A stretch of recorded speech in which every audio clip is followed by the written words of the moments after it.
Hello, I'm Dr. Alan Bartham, and today I'd like to talk to you about functional neurology, functional nutrition, and metabolic testing for the treatment of vertigo, dizziness, and balance disorders. Again, I'm Dr. Alan Bartham. You need to understand all chronic conditions have some common threads. Conditions like vertigo, type 2 diabetes, thyroid conditions, fibromyalgia, Alzheimer's, depression, dementia, migraine headaches, attention deficit disorder, all have some common threads. And these common threads are that every one of these disorders has two major problems. One is a metabolic disorder and the other one is a neurologic disorder. This means your metabolism and your nervous system are not functioning properly, and they will have some kind of a negative effect on your body depending on your genetic triggers, and these conditions are the end result. Vertigo and balance disorders are neurologic and metabolic problems. The vertigo balance disorders are essentially an inappropriate perception of motion, usually spinning, but not always. Many times it's accompanied by ringing in the ears, but the patient has a problem with their balance and they have a tendency of starting to fall. And it's due to a problem in the central or peripheral vestibular system. Now, your central vestibular system is part of the brain that receives information from the peripheral vestibular system telling us two things: where our body is in its environment and movement, especially of the head and neck. It's made up of your brainstem, your cerebellum, the lower part of the brain, and the parietal lobes of the upper part of the brain. Your peripheral vestibular system receptors send information pertaining to where we are at in our environment and motion to the central vestibular system. This is made up of the inner ear, cervical spinal joints, and our vision. Now, this is a diagram of the inner ear, and the problems in the peripheral vestibular system come from that. 60% of all these vertical problems do come from the inner ear. Now, Epley's maneuver is an excellent exercise for the treatment of these inner ear disorders causing problems with our balance. It's also followed up, or should be followed up, by rehabilitation of the cerebellum and removal of all metabolic problems that are occurring with this. Now, the problems in your peripheral vestibular system can include cervical spinal subluxation. That's misalignments in your upper spine causing pressure on the nerves and the brainstem, leading to problems in the cerebellum. It also leads to inappropriate input from the joints to the brain, and the treatment is chiropractic manipulation and cerebellar rehabilitation. Now, other problems in your peripheral vestibular system can be Meniere's disease, which is an autoimmune disorder, which we treat many of these conditions, autoimmunities, infections in the vestibular mechanisms, changes in the pressure of the fluid in the body, or in the ear, and tumors, and peripheral neuropathy. Peripheral neuropathy is huge. Peripheral neuropathy is when the peripheral nerves in the hands and the feet, especially feet, are not functioning right anymore. Many times because the circulation in the legs and hands is not good anymore, and the nerves start to dysfunction. And people that have peripheral neuropathy, their feet can no longer send signals to the brain telling the brain what's going on. With balance mechanisms, there's a very dramatic connection between your feet and your brain and your balance mechanism. These are all things that need to be looked at. Many people that come to me with vestibular disorders, or what the doctors have diagnosed as that, are actually peripheral neuropathy problems. We got to fix the feet before we can fix the brain. Now, the problems in the central vestibular system are composed of two things: cerebellar problems and parietal lobe problems. The cerebellum, parietal lobe problems are caused by inappropriate information from the inner ear or the neck, and underlying metabolic disorders as well.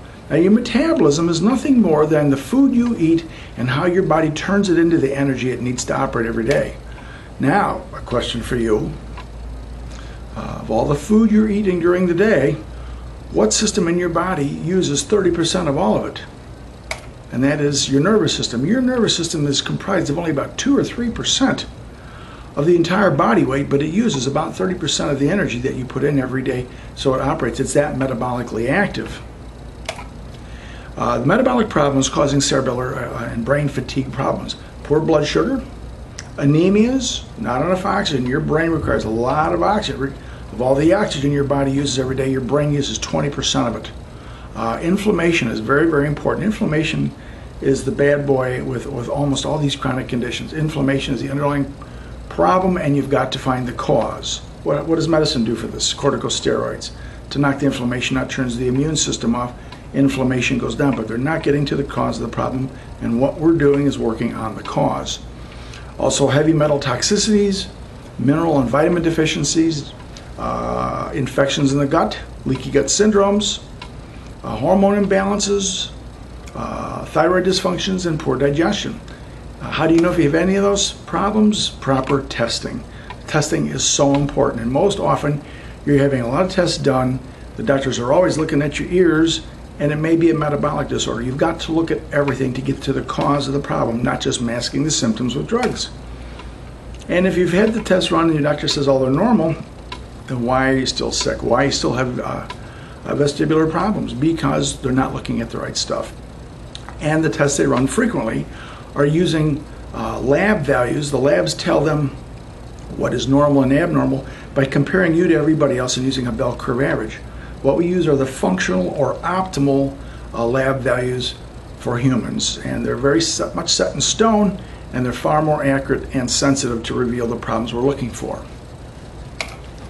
This is why lab tests that are normal according to your doctor but still make you feel sick, because their lab ranges are too wide and the ones we use are much tighter. All right?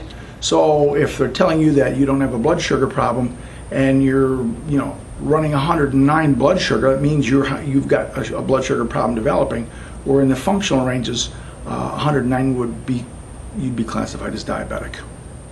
Now, based on the history, we may run a number of tests and look at functional values. We do complete blood chemistries, organic acid urine tests, food sensitivity tests. These are really important. Hormone testing, amino acid testing, fatty acids, viral testing, leaky gut testing. These are all important. Remember, the metabolism affects the nervous system and vice versa. Vertigo and balance disorders are neurologic and metabolic problems, and both areas need to be addressed for the patient to completely recover. It's as simple as that. Other symptoms of vertigo, dizziness, and balance disorders are visual impairments, poor depth perception, light sensitivities. I see this with seniors all the time. They're driving in the cars and they get these giant sunglasses on because they can't have any light coming in at all from the sides. Headaches, loss of memory, fullness in the ears, vomiting because of the dizziness, loss of coordination. They're also dropping things a lot. Spatial disorientations, anxiety, heart palpitations, constipation. Guess what? That's all controlled by your nervous system. Sleeping disorders, they're not sleeping well. They go to bed and get to sleep right away, and they wake up through the middle of the night and can't get back to sleep, or can't get to sleep in the first place. A lot of headaches, a lot of neck problems, a lot of irritable bowel syndromes go along with these. So what can be done about this? Well, functional neurology is what we do with this. It's brain-based therapy. We don't just treat you metabolically, but we treat you neurologically as well. And it's not with drugs, okay? You got to find the areas of the brain that are weak or not being stimulated properly and correct them, okay? Some years ago, they found out that your brain had the ability of correcting itself, and it's called neuroplasticity. And we used to think many decades ago that whatever damage you had into a brain, that was it, and you were stuck with it. We now know that the brain can repair itself and heal. Now, this is a diagram, if you can see it, of a nerve cell, all right? And the neuroplasticity is what we do to make the nerves start to work properly again. They quit working, and if you give a nerve what it needs to survive, it will start working again, all right? If you don't use these things, the nerves in your brain are a lot like your muscles. If you don't use them, they quit working, they don't fire anymore, and then the brain misfires. What we look for are soft lesions. Your medical doctors will do CT scans and MRIs. They're looking for hard lesions, growth, tumors. And in vascular disorders, what we're looking for is a problem in frequency of firing of these nerves. So the key component for a nerve to survive requires two major things. Fuel, that is comprised of glucose, nutrition, and oxygen. And a lot of you seniors have real problems with getting oxygen up there. You're not moving enough, you're not getting enough oxygen up there. You need to exercise, we need to get the oxygen back in your system. And activation, which is what exercise is. We also have to make sure there's not a lot of inflammation and that your body's operating with the proper neurotransmitters in it. Also, we have to talk about decreased output of your cerebellum. With vertigo, it's often mistaken for inner ear problems, and it may be a neck or back problem. loss of coordination, loss of input to the brain. If your body's not sending signals to the brain cannot operate properly, because that's the signals from the body are what stimulate the brain to fire. And if you're not moving, you're not getting the activation of the brain, and it won't work. And that's important with the cerebellum. Now, how do the MDs treat these conditions? Medications, like they treat everything else. This is the problem with internal medicine in this country, is the fact that everything is treated with a drug. And the drugs are not designed to create a curative effect. They're suppressing symptoms. But then you got to take those drugs for the rest of your life. The average senior in this country at the age of 75 is taking 12 drugs a day. And this is why we have our healthcare crisis and the cost. Because nobody's getting to the root cause of these problems and fixing them, or at least reversing. They're just suppressing symptoms with drugs.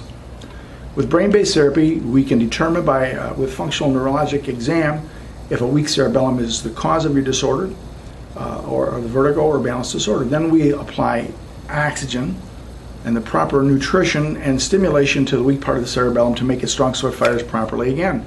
Your cerebellum, which is a lower part of the brain, controls your balance and coordinated movements. It also receives input from the inner ear by the way of the vestibular nerve. If your cerebellum is weak, you will lose balance and you will be dizzy.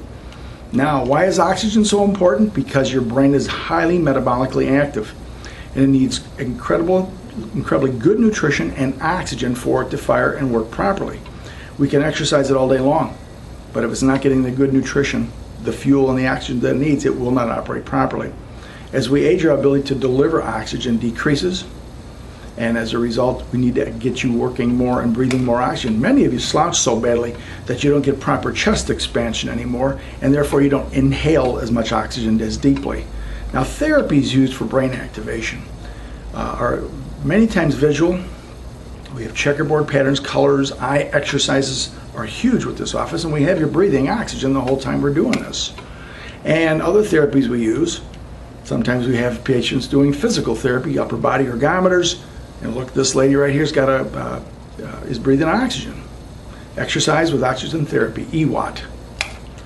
Now, with functional medicine, along with the functional neurology, we are going to base our lab findings on our lab findings and use nutritional products that we dispense to support the biomechanical pathways for healing. Also, this is also good for the gut, the thyroid, and adrenals, liver, anemia, sugar regulation, and autoimmune regulation. What makes our office different from every other is that we treat our patients neurologically and metabolically. We will leave no stone unturned to get this resolved for you. It takes time and it's a lot of work, but it's a difference between being on drugs that will actually make you sicker in the long run, because we're treating symptoms, not the cause of the problem, and getting to the cause of the condition itself. So, neurologic breakdown with metabolic complications. It's like a big pizza pie that's been all cut up and the pieces are strewn all over, and each one of these has a responsibility. And we keep testing and treating until ultimately all the pieces come together and you're a whole person again. This is what it's all about. So what's next? Well, if you came to our office for care for this condition, we would sit you down and have a very long consultation. We would also give you a complete neurologic evaluation and reviewing labs of your previous doctors. Sometimes if you bring us labs, we can prevent overlap in billing and as a result save you some money.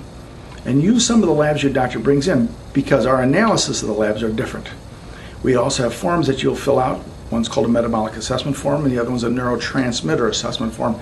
And you must bring a spouse or a significant other with you because there's so much information you're going to hear, you won't be able to absorb all of it. Then we have you come back in a day or two after I've been able to put all the information together, and I will review the case with you. We'll go over all the testing that needs to be done, the results of the testing you've got so far, the review of the neurologic findings from the exam, overview of treatment plan, and a review of financial obligations. And you, again, must be with your spouse or significant other. So what do you need for your first appointment? Well, if you're coming in for the examination, I want you to bring a t-shirt and shorts, because we need that so we can examine you. But what I mostly need from you is your undivided attention and your willingness to change some lifestyle issues so you get better. Now, what we like people to do is call and make an appointment for a free consultation, sit and talk with us, and we'll go over all of this very thoroughly. Then we can make, if you're still interested, we'll have you make the appointment and we'll set things up for the initial examination. All right? Now, there's 3 rules of acceptance with a case like this. You must be willing to make some serious lifestyle changes. You know, if you're eating a quart of ice cream a day, we're not going to be able to help you. You've got to make the choices and the changes. If you're eating garbage for breakfast and you don't cook anymore and you're eating processed foods all the time, you need to change those things. And if you're not willing to do that, please let us know in advance, because we don't want you wasting our time and your money. Now, insurance and Medicare only pays a very small portion for this, because this is outside normal medical realm. But we've made care plans affordable so that 96% of all the people that come to see us can get the care they need. All right? I only accept 5 new vertigo patients per month because they take a lot of time and a lot of work. So I want you to be serious about what you're doing here, and I need a committed patient, otherwise we're just wasting time. Now, on a scale of 1 to 10, how serious is your illness? These don't go away on their own. It only gets worse. Ultimately, your balance mechanisms get so bad you won't walk anymore. You're going to sit in a wheelchair. When that happens, the party's over, because of the fact that when you're not walking, your heart's not getting exercised, and the next thing you know, you have all kinds of other health issues as well, which ends up shortening your life. Anyway, my name is Dr. Alan Barthen. Thank you for listening to this. My number is 847-639-0010. Please give us a call, make an appointment for consultation. We'd love to hear from you. Thank you. Bye-bye.